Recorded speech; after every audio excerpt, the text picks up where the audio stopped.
Good morning, friends. This is Dick Foth with Stories from the Road. And the story I have from the road is literal. This morning, I'm recording this a bit after 6 a.m. on Friday, June the 7th. 2 days ago, a little after noon, from Frankfurt, Germany, we went wheels up on United Flight 181. The son-in-law and a grandson, having spent a few days in Europe on what we call a grandkids trip, but that's a story for another day. As we lifted off and pulled up into that blue sky, we turned slightly to the left, northwest, and after just a little bit, flew out over the English Channel. And if I could have seen, which I could not from my side of the airplane, and looked down, I would have seen that what we call the Normandy beaches, northern France, which 80 years ago yesterday were awash in the lives and the blood of tens of thousands of young men. 150-some thousand Allied troops, mostly American, British, and Canadian, were landed on a 50-mile stretch of beach. And many of them that day paid the ultimate sacrifice, the last full measure of devotion. And so that was celebrated yesterday, not celebrated, it was memorialized, remembered yesterday by hundreds and thousands of people there at the site. But 80 years is a long time, and it's easy to forget what that meant, what it took to purchase freedom, to get it back from people who had been enslaved for 4 years. In Washington, D.C., some years ago, I asked a member of the president's cabinet, and I asked a retired three-star general, different weeks but about the same time, I asked them this question: what's a word that characterizes leadership to you? And without hesitation, not being in the same room or anything, each of them said sacrifice. That's what June 6th, 1944 was about. Reporters were not many. I think only 30 were allowed with the invasion force, and they were not allowed on the beach that first day, or the beaches. But they wrote later, and I want to just share some words from two of them. One of them is Andy Rooney, who lived a long life afterwards. The other is Ernie Pyle, who lost his life just a few months before the end of the war in the South Pacific, 10 months, less than a year or so, after D-Day.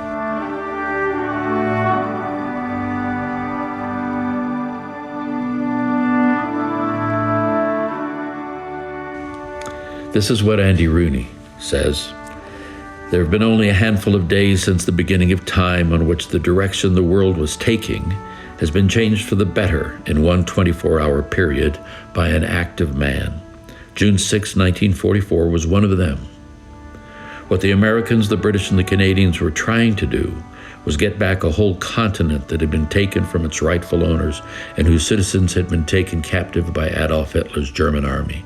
It was one of the most monumentally unselfish things one group of people ever did for another." And he goes on to say this, that's the large picture, that's the strategic one-line picture, if you will. Then he gets down in the weeds. If you're young and not really clear what D-Day was, let me tell you, it was a day unlike any other. I landed on Utah Beach several days after the first assault waves went in on the morning of June 6th. Uncertain of the day now, when I came in, row on row of dead American soldiers were laid out on the sand just above the high tide mark, where the beach turned into weedy clumps of grass. They were covered with olive drab blankets, just their feet sticking out at the bottom, their GI boots sticking out. I remember their boots, all the same, but such different boys. They had been dead several days, and some of them had been killed not on the beaches, but inland. Goes on to say, no one can tell the whole story of D-Day because no one knows it. Each of the men who waded ashore that day knew a little part of the story too well. To them, the landing looked like a catastrophe. Each knew a friend shot through the throat, shot through the knee. Each knew the names of 5 hanging dead on the barbed wire in the water, 20 yards offshore, 3 who lay unattended on the stony beach as the blood drained from holes in their bodies. They saw whole tank crews drowned when the tanks rumbled off the ramps of their landing craft and dropped into 20 feet of water. You say, why are you telling us all that gore? Why are you doing that? I'm doing it because they wrote the truth, and because sacrifice is not some lofty concept. Sacrifice, as Churchill would say, would be paid, meted out in blood, sweat, and tears. That other fellow, Ernie Pyle, was a fellow from Indiana, just a rural boy, not big, about 100 pounds, probably soaking wet. But he talked, he was in Europe for a year, and he was there just shortly after D-Day, within a day.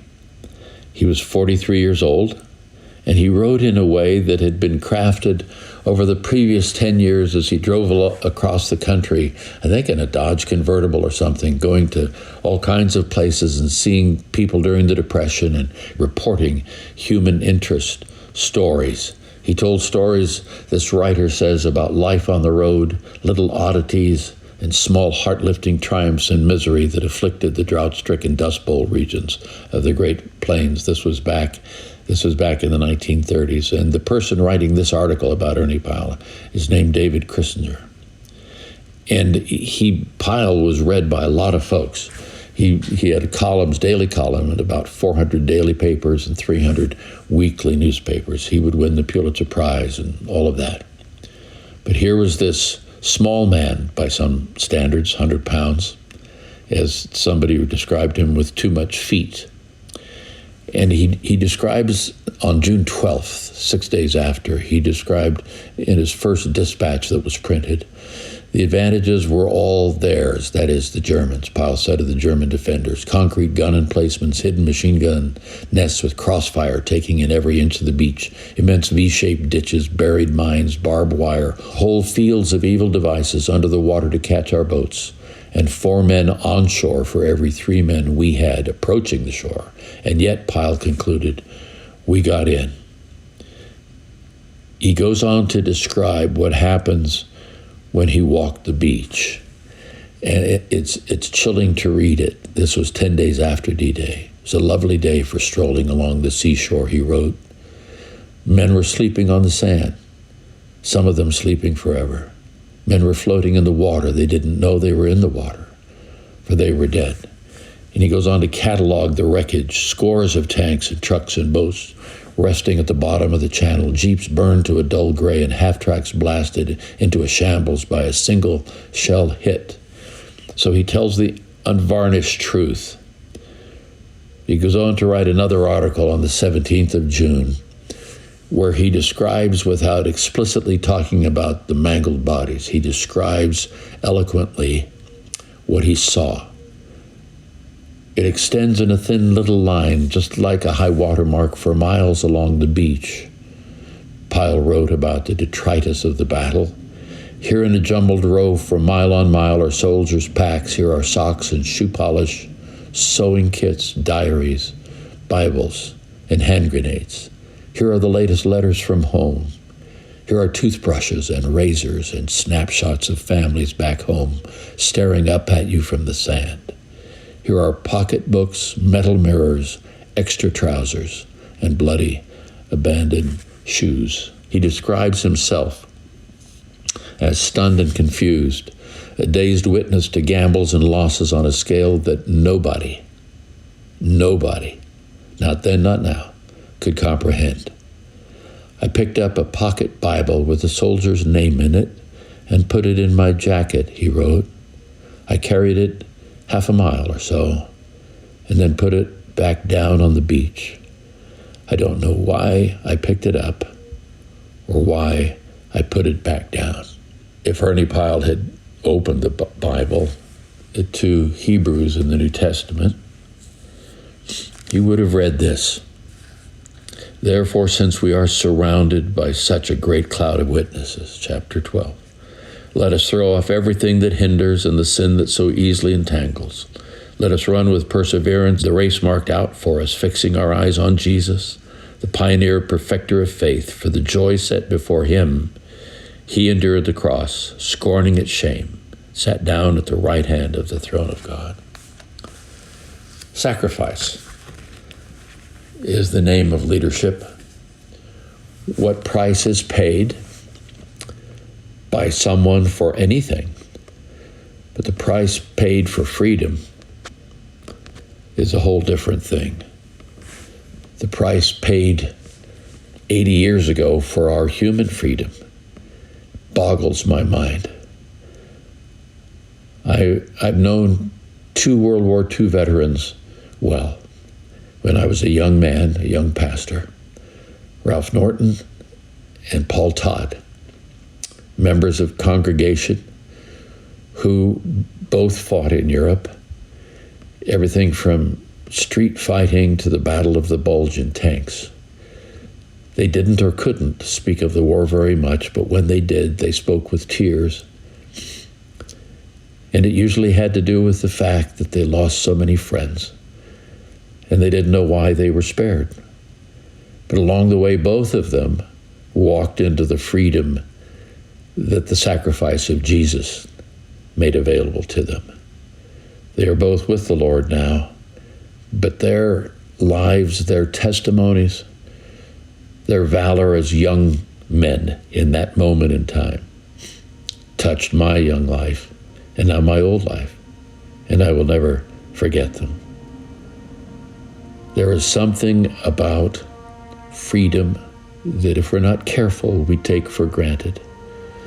There was a huge price paid for ours, both at the human level here in these United States of America and at the spiritual level around the world and forever by Jesus. And I remember those 2 things this day. Omaha Beach, Utah Beach, Juno, Gold, and Sword triggered the memory. But it is confirmed in my own spirit when I think of the result that allows us to choose, to dream, to live lives to the full, because someone didn't get a chance to. I am so grateful for those young men, and I'm so grateful for that young man, Jesus, who paid the price so that we could be free. That's it for this June 7th, 2024 morning. God bless. We'll catch you later.